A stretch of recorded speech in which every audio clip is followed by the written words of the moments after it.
우리가 자동차를 타고 갈 때에 가장 중요한 자리가 어디일까요? 네, 운전석입니다. 그런데 내가 운전을 잘한다고 해서 언제나 내가 운전대를 잡아야 하는 것은 아닙니다.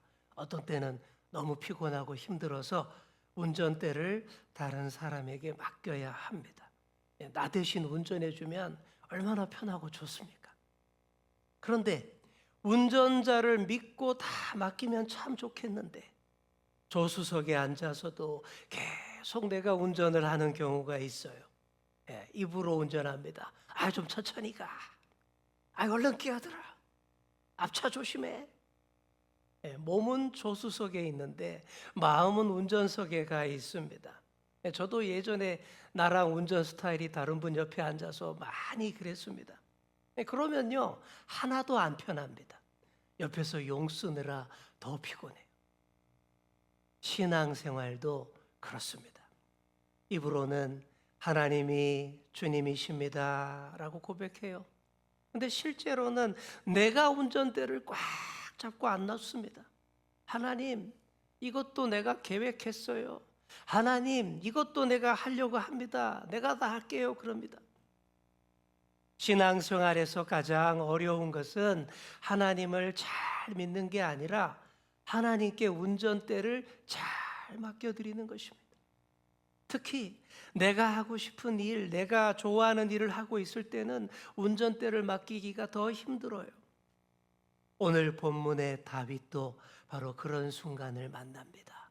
다윗이 하나님을 위해서 아주 거창한 뭔가를 하려고 합니다. 뭘까요? 성전 건축입니다. 다윗의 오랜 고생이 다 끝났어요.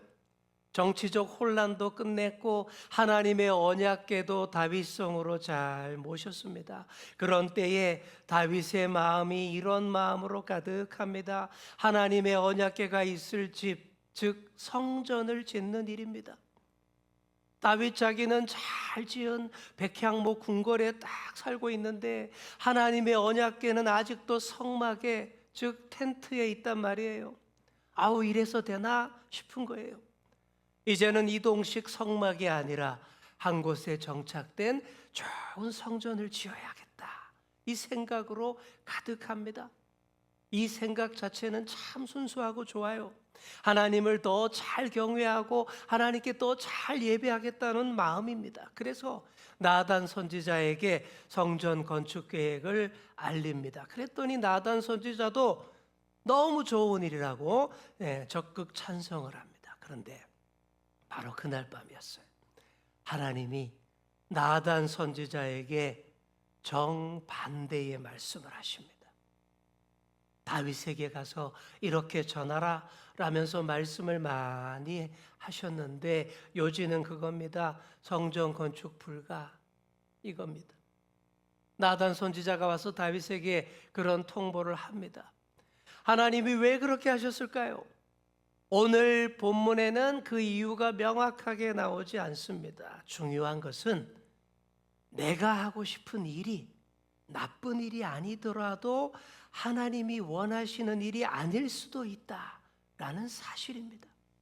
너무 좋은 일이라 할지라도 하나님이 아니야, 기다려 하실 때가 있어요.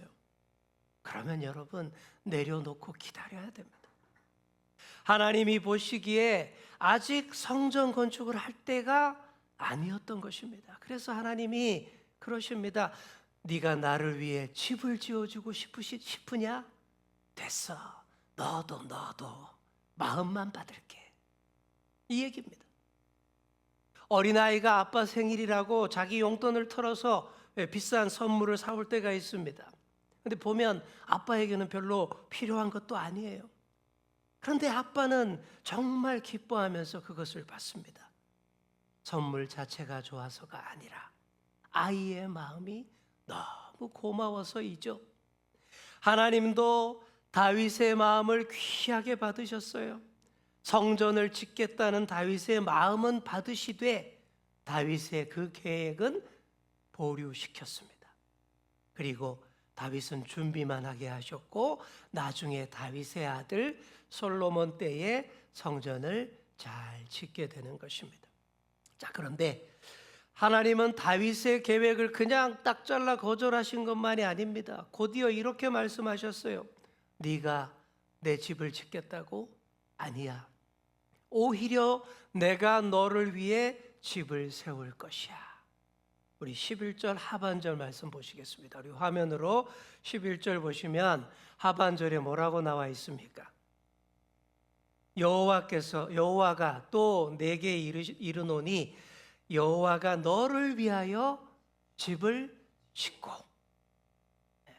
원래는 다윗이 하나님의 집을 지으려고 딱 했는데 하나님께서 도리어 다윗에게 내가 너의 집을 지어줄 것이야 이러십니다. 여러분, 이게 다윗 언약이라고 하는 것입니다. 구약에서 아주 중요한 하나님의 약속 중에 하나가 다윗 언약이에요. 자, 우리 옆에 계신 분께 한번 이렇게 말해 주겠습니다. 하나님이 오히려 우리의 집을 지어 주십니다. 다윗의 마음을 귀하게 받으신 하나님이 오히려 다윗의 집을 지어주시고 견고하게 세워주시겠다라는 약속이 다윗 언약입니다. 9절 말씀 한번 보실까요? 다윗 언약의 핵심 내용입니다. 내가 가는 모든 곳에서 내가 너와 함께 있어 내 모든 원수를 내 앞에서 멸하였은즉 땅에서 위대한 자들의 이름같이 내 이름을 위대하게 만들어 주리라. 얼마나 좋은 말씀이에요. 어디를 가든 하나님이 너와 함께 하겠고 너한테 까부는 놈 있으면 내가 싹 다 정리해 주겠고 네 이름을 위대하게 만들어 줄 것이야. 이 약속은 역사 속에서 다 이루어졌습니다. 다윗 시대 이후로 데이빗이라는 이름 모르는 사람이 없어요. 예수 안 믿는 사람도 다윗이라는 이름은 다 들어봤어요. 또한 16절과 같이 약속합니다. 내 집과 내 나라가 내 앞에서 영원히 보존되고 내 왕위가 영원히. 앞으로 다윗 왕조가 견고하게 될 것이다 라는 약속이죠. 그런데 다윗 왕조가 역사적으로 영원히 이어진 건 아닙니다. 다윗의 후손들이 그 뒤로 많이 잘못했죠. 하나님을 떠나서 살았고 하나님을 떠나서 나라를 다스렸습니다. 그 결과 나라가 바벨론에게 멸망했습니다. 그러나 하나님은 예수 그리스도를 이 다윗의 혈통으로, 다윗의 후손으로 보내셨습니다. 그렇게 이 땅에 오셔서 십자가를 지시고 모든 인류의 죄를 대신하시고 모두의 구원자 만왕의 왕이 되셨습니다. 즉 다윗 언약은 예수 그리스도를 통해 궁극적으로 완성이 되는 것입니다. 그 원대한 구원 역사를 위해서 하나님이 다윗을 택하셨고 그와 특별한 언약을 맺으신 것입니다. 다윗의 이름을 위대하게 하신 것도 다윗을 스타로 만들기 위해서가 아니에요. 다윗의 이름을 통해 하나님의 이름이 알려지게 하시기 위해서입니다. 그래서 다윗에게 거는 기대가 크십니다.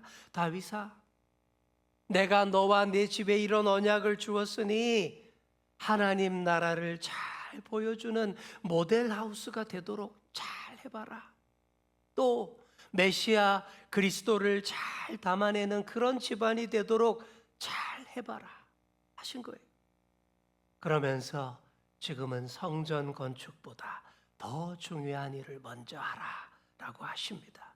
백성의 마음이 다 다윗의 치적과 업적에 집중되고 있는 이때에, 다윗의 이름을 더 위대하게 해주는 이때에 오히려 하나님의 이름을 더 높이는 일을 하라라는 것입니다.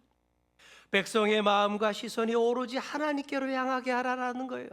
백성의 생각과 삶 속에 여호와 하나님이 유일한 주님이시다라는 것부터 쫙 정립시키라라는 거예요. 이 일부터 해야 앞으로 다윗의 나라가 든든히 설 수 있다라고 말씀하신 것입니다.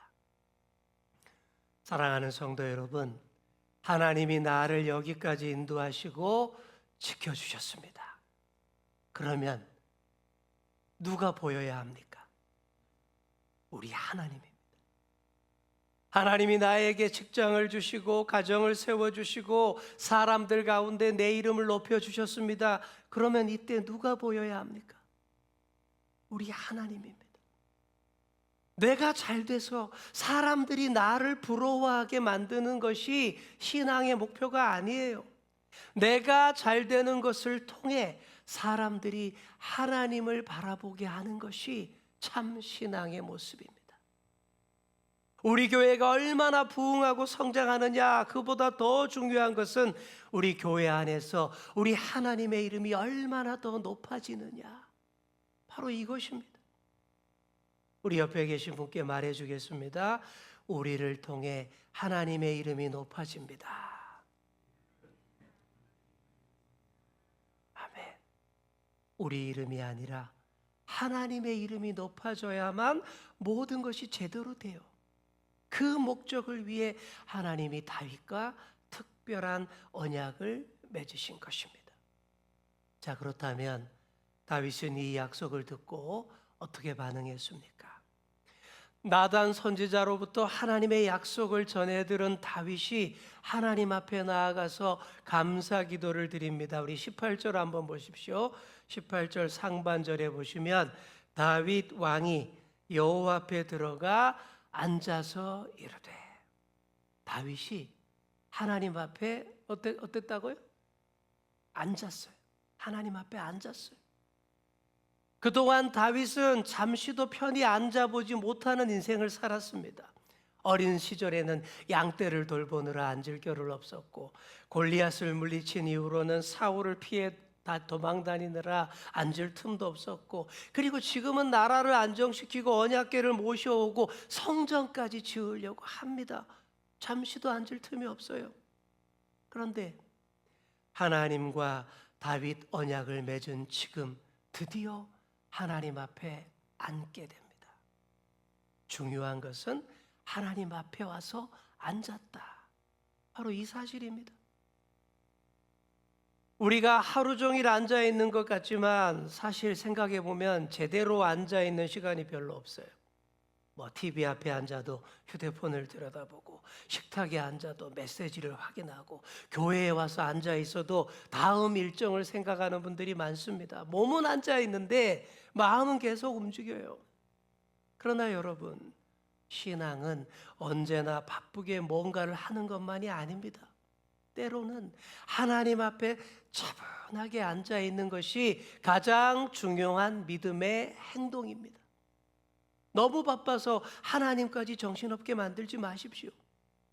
하나님 앞에 조용히 앉아 있을 수 있어야 합니다.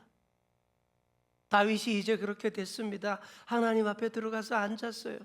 몸만 앉은 게 아니에요. 하나님 말씀 앞에 자신을 맡기며 앉았습니다. 그렇게 앉아서 다윗이 깊이 있는 기도를 이렇게 시작합니다. 그게 바로 18절 하반절이에요. 18절 하반절 다시 보실까요? 주 여호와여, 나는 누구이오며 내 집은 무엇이기에 나를 여기까지 이르게 하셨나이까? 주님, 내가 뭐라고, 내 집안이 뭐라고 그런 큰 은혜와 복을 약속하시는 것입니까? 너무 황송하게 시작하는 그런 기도예요. 다윗이 이런 마음으로 계속 하나님의 이름을 부르며 기도합니다. 사무엘하 7장 18절부터 29절까지가 다 다윗의 기도예요. 이 다윗의 기도를 보시면 다윗의 관심이 얼마나 하나님께 집중되어 있는지 알 수가 있어요. 계속 하나님의 이름을 부르고 하나님의 행하심을 말하고 선포하고 하나님의 약속을 꼭 붙듭니다. 이 세상 어디에도 여호와와 같은 하나님이 없으며 주의 백성 이스라엘과 같은 나라가 없습니다 라고 고백을 해요. 여러분, 이것은 대단히 중요한 고백입니다. 당시에 전 세계에서 여호와 하나님의 이름을 아는 사람이 극히 적었어요. 그리고 하나님의 뜻을 대변하는 이스라엘도 아주 작은 나라였습니다. 그러나 다윗은 믿음으로 고백하며 기도합니다. 하나님과의 이 언약이 훗날 예수 그리스도를 통해 궁극적으로 다 이루어진다라는 것은 다윗도 온전히 알지는 못했을 거예요. 하지만 하나님의 신실하심을 붙들고 약속대로 나라를 이끌어 주옵소서 간절히 기도합니다. 사랑하는 성도 여러분, 기도는 꼭 격식 있게 많은 말을 해야 하는 것은 아니에요. 때로는 하나님 앞에 나와 조용히 앉아 있는 것 자체가 벌써 기도의 시작인 겁니다. 하나님은 우리가 하나님을 위해 무엇인가를 하려 하기 전에 먼저 하나님 앞에 앉아 있는 자 되기를 바라십니다. 다윗이 그렇게 시작했어요. 하나님 앞에서 자기 주도권 내려놨습니다. 하나님만이 진정한 왕이심을 믿고 역사의 운전대를 하나님께 맡겨 드립니다. 이것이 다윗의 기도였습니다. 사랑하는 성도 여러분, 때로는 아무것도 하지 않고 하나님 앞에 앉아 있는 것이 뭔가를 하는 것보다 더 중요할 때가 있습니다. 자꾸 일을 벌이다가 오히려 하나님의 영광을 가릴 수 있어요.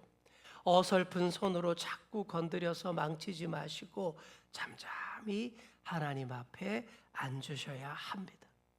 그렇게 조용히 앉아서 나는 누구이오며 내 집은 무엇이기에 나를 여기까지 이르게 하셨나이까?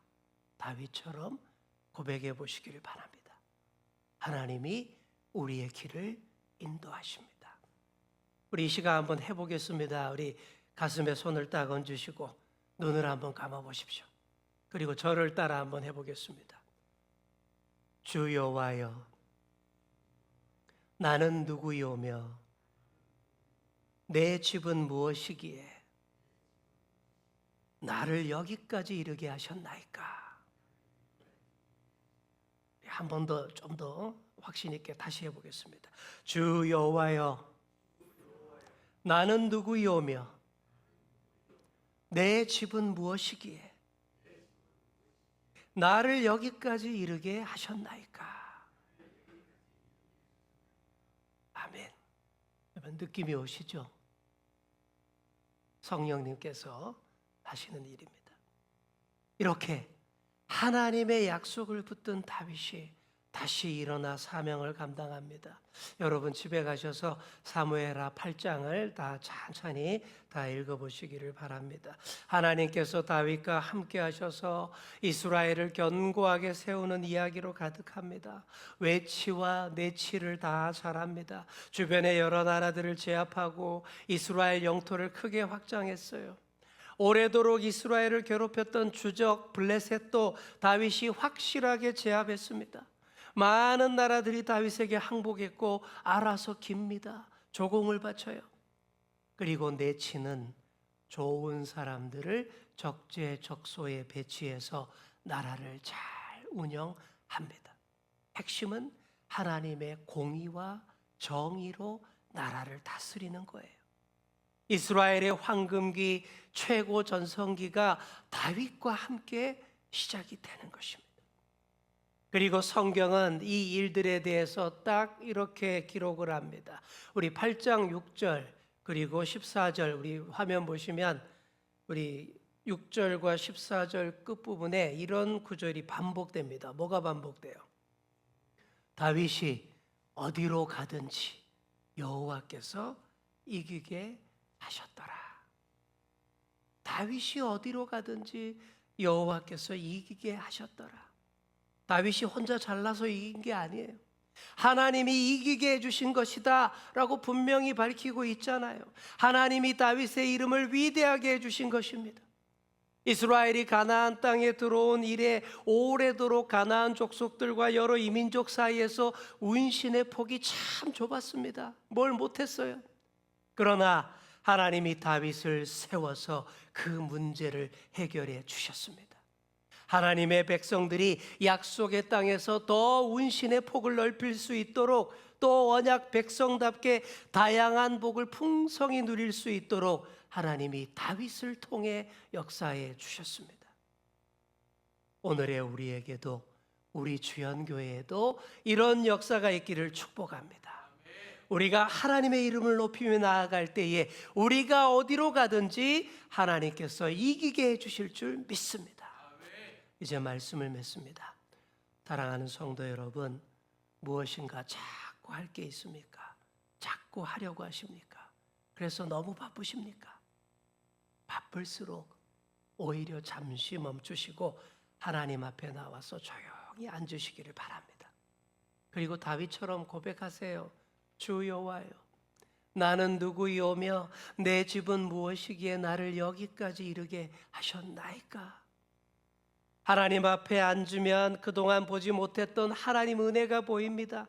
내가 내 힘으로 다 이루었다고 생각했던 모든 것들이 사실은 다 하나님의 은혜였음을 깨닫게 됩니다. 그러니 하나님을 위해서 내가 뭔가 하겠다 서두르기 전에 하나님께서 내 인생을 어떻게 세우고 계시는지를 먼저 바라보시기를 축복합니다.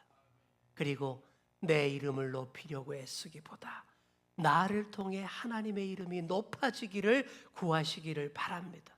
하나님께 내 인생의 운전대를 맡기고 하나님의 뜻을 따라가시기를 바랍니다. 다윗이 어디로 가든지 여호와께서 이기게 하셨더라. 이 은혜가 저와 여러분에게 함께 있기를 간절히 축원합니다. 기도하겠습니다. 사랑의 하나님, 우리의 생각과 계획을 내려놓고 하나님 앞에 잠잠히 앉게 하옵소서. 우리의 이름을 높이려 하기보다 우리를 통해 하나님의 이름이 높아지게 하시고 주님께 우리의 삶을 온전히 맡기게 하옵소서.